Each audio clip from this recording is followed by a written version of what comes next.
Welcome everyone to Gamer Meld. Before I get started, check out today's sponsor, Massdrop. They're a group buy website with some amazing deals on gaming hardware. It's free to sign up and they've got new deals all the time, so check that out in the description below. The i9-9900K is pretty much the fastest CPU gamers can currently buy. Of course, as I've said in the past, it's not worth it for the average gamer or really even high-end gamers since your GPU is typically the bottleneck. That and the diminishing returns in price to performance makes it only worth it for those who absolutely need the best, no matter the cost. Okay, so with that out of the way, it looks like the 9900K could be getting dethroned sooner than we thought. Originally found by APISAK in the most recent changelog to AIDA64, there was a new i9-9900 listed. The processor is the i9-9900KFC. Yep, Kentucky Fried Chip or chicken, whatever.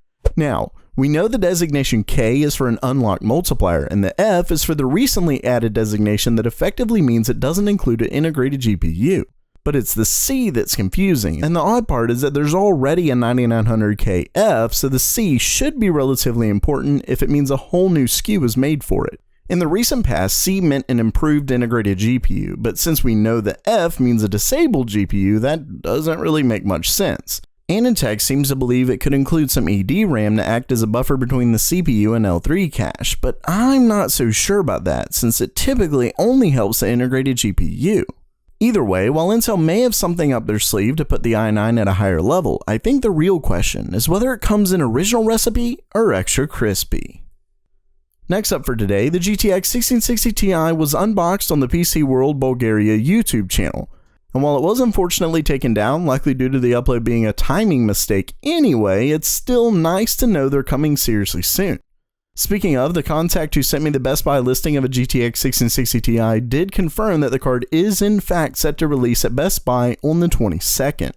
He did say that that could change, but it's unlikely. And this actually brings me to my next story. Some APISAK, who I'm officially giving a new title to. From henceforth, you will be known as the finder of benchmarks, so please congratulate him on Twitter for this great accomplishment. What he did this time was find a new benchmark for Ashes of the Singularity on, you guessed it, the GTX 1160 Ti. No, I'm kidding, it's the 1660 Ti. And before I get to it, I will say that while he didn't actually share the link to the benchmark, he's almost always right about these, and he did share the numbers.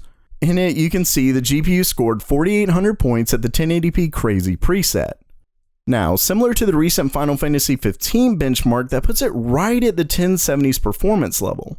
Unfortunately, that tells me that this is what we should expect from the new GPU at launch, which means the 1660 Ti is around 25% faster than the 1060, but 13% slower than the RTX 2060. And those numbers are pretty much spot on what we should expect when you look at the difference in CUDA cores to the difference in clocks. Basically, this is almost a whole step lower than the 2060, which sucks because given the TI designation, not to mention the confusing as hell 1660 part, some users may think it's actually better when they go to buy a new GPU, especially if they understand that it should be cheaper with the lack of RT and tensor cores. Unfortunately though, it still isn't on par with the 2060, so even if you don't want ray tracing, there's a chance you'll want an RTX card anyway, effectively making this a really weird spot to be in. Oh well, at least we still have KFC. So while that does it for today, what do you think the C in Intel's upcoming KFC CPU is for? And if you liked the video, definitely make sure to subscribe. And as always, have a great day.